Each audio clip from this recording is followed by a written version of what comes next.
जय गुरु जी संकट जी, मेरे यूट्यूब चैनल गुरु जी 13 ब्लेसिंग पर आपका हार्दिक स्वागत है। जय गुरु जी। शुक्राना गुरु जी। आप सभी साथ संगत जी को जय गुरु जी। गुरु जी आप सभी पर मेहर बनाए रखें, सर्वदा भला सर्वदा भला। संगत जी मैं आशा करती हूँ कि आप सभी स्वस्थ और मस्त होंगे। संगत जी आज फिर मैं आपके सामने एक मोटिवेशनल स्टोरी लेकर आई हूँ और स्टोरी का नाम है उपकार। इससे हमें बहुत कुछ सीखने को मिलेगा संगत जी। एक जंगल में शेर शेरनी रहते थे। एक दिन वे अपने बच्चों को अकेला छोड़कर शिकार के लिए दूर तक निकल गए। जब देर तक वह नहीं लौटे तो बच्चे भूख से छटपटाने लगे। उसी समय एक बकरी आई। उसे शेर के बच्चों पर दया आ गई। बकरी ने शेर के बच्चों को दूध पिलाया। बच्चे खेलने कूदने और मस्ती करने लगे। तभी शेर शेरनी आ गए। बकरी को देख लाल पीला होकर शेर उस पर हमला करने ही वाला था कि तभी उससे पहले उसके बच्चों ने उसको बकरी का किया गया उपकार बताया कि इसने हमें दूध पिलाकर बड़ा उपकार किया है, नहीं तो हम मर जाते। अब शेर खुश हुआ और उसने बड़े ही प्रेम के साथ उससे बोला कि मैं तुम्हारा उपकार कभी नहीं भूलूंगा।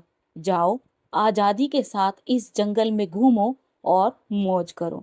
अब बकरी जंगल में बिना डर के रहने लगी। यहाँ तक कि कभी कभी वह शेर की पीठ पर चढ़कर भी पेड़ों के पत्ते खाती थी।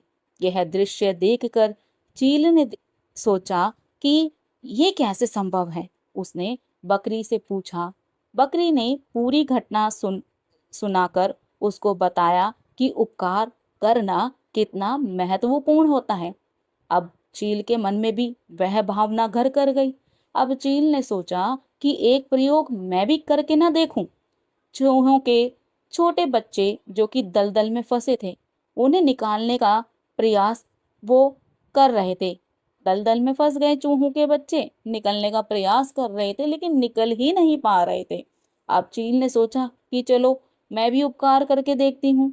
उसने क्या किया, आगे बढ़कर उसने एक एक चूहे के बच्चे को उस कीचड़ से बाहर निकालकर जमीन पर रख दिया। अब क्या था संगत जी कि वो बच्चे ना भीग रहे थे, ठंड से कांप भी रहे थे क्योंकि दलदल में फंसे हुए थे, गीले भी हो गए थे और छोटे बच्चे भी थे, ठंड से कांप रहे थे। अब चील के मन में दया आ गई। उसने सोचा चलो भाई एक उपकार और कर देते हैं। उसने अपने पंख फैलाए। उन पंखों के नीचे उसने चूहों के बच्चों को रखकर गर्माहट दी। अब क्या हुआ, बच्चों को थोड़ा राहत मिली। काफी देर के बाद चील ने सोचा कि चलो अब तो इनको मैंने उपकार कर दिया, चलो मैं अब उड़कर जाती हूँ। देखा तो वह तो उड़ ही नहीं पा रही थी। उसने यहाँ देखा कि ये क्या हो गया। देखती है तो चूहों के बच्चे ने उसके सारे पंख कुतर डाले थे। अब उसका दिल जो है बड़ा ही आघातपूर्ण हो गया कि बकरी ने तो बोला था कि हमें उपकार करना चाहिए, लेकिन इन्होंने तो उपकार के बदले अपकार कर दिया। मेरे तो इन्होंने पंख ही काट दिए, मैं तो अब किसी काम की नहीं रही। एक दिन यह बकरी घूमते घूमते निकली और उसने चील की दशा देखी। जब चील ने अपनी व्यथा सुनाई तो बकरी ने थोड़ा मजाक या परिहास में कहा और फिर उसको गंभीरता से समझाया कि बहन, उपकार करो तो शेरों पर करो, चूहों पर नहीं, क्योंकि कायर कभी उपकार को याद नहीं रखते और बहादुर हमेशा उपकार को नहीं भूलते। अगर आप सुपात्र की पहचान नहीं कर सकते तो दान या उपकार ना करना ज्यादा श्रेयकर है। सब तभी तो बड़े बूढ़े कहकर गए हैं, स्नेह, विश्वास, दान, उपकार, समर्थन या प्रचार करने से पहले यह सदैव सुनिश्चित कर लो कि दान या उपकार को पाने वाला व्यक्ति सुपात्र है या कुपात्र। अन्यथा अगर आप भूल से किसी कुपात्र को दान या समर्थन देकर आप तो भूल जाएंगे, लेकिन वो अपराध कर बैठेगा और ना आप भविष्य में चले जाएंगे, बल्कि उस समर्थन की सहायता से प्राप्त शक्ति के द्वारा वह सब पाप कर्मों को करेगा और आप उसके ना चाहते हुए भी भागी बन जाएंगे। बहुत ही गहरी बात है, समझे तो ठीक, नहीं तो समय बड़ा बलवान है, वह स्वयं ही सबको समझा देगा। बहुत ही प्यारी स्टोरी थी संगत जी। और अगर देखा जाए ना, कई बार हम भी होता है सड़कों पर जो भीख मांगने वाले भिखारी होता है, कहना नहीं चाहिए कि भिखारी हैं वो लोग, वो भिखारी नहीं है, वो जन्मजात भिखारी नहीं है संगत जी, उनके कर्म ऐसे हैं जिसके कारण वो इस तरह से मनुष्य योनि में पैदा होकर भी भीख मांगने पर आतुर हो रहे हैं, या कह सकते हैं भीख मांगने पर मजबूर हैं वो।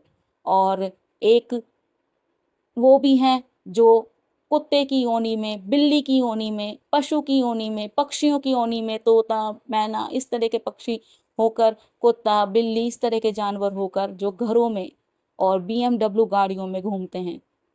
फर्क ये है कि उनके कर्म ऐसे थे कि उनको मनुष्य की योनि प्राप्त होकर भी उन्होंने भीख मांगने पर वो आतुर हो गए, और उनके कर्म ऐसे थे कि जो श्रेष्ठ थे, योनि उन्होंने दूसरी पाई, लेकिन वो बड़ी बड़ी गाड़ियों में घूम रहे हैं। हम देखते हैं वो चीजें, तो हम समझ नहीं पाते। जब बच्चे थे तो नहीं समझते थे, नहीं समझ में आता था संगत जी क्या से है क्या है ये।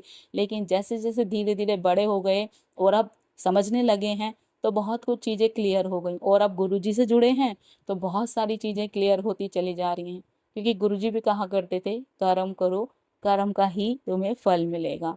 और 90% तो गुरुजी ही हमारे काट देते हैं, बाकी 10% ही हैं जो हमें काटने पड़ते हैं। और आज मैं अपनी वाणी को यहीं विराम दूंगी। जय गुरु जी, शुक्राना गुरु जी, जय जय गुरु जी।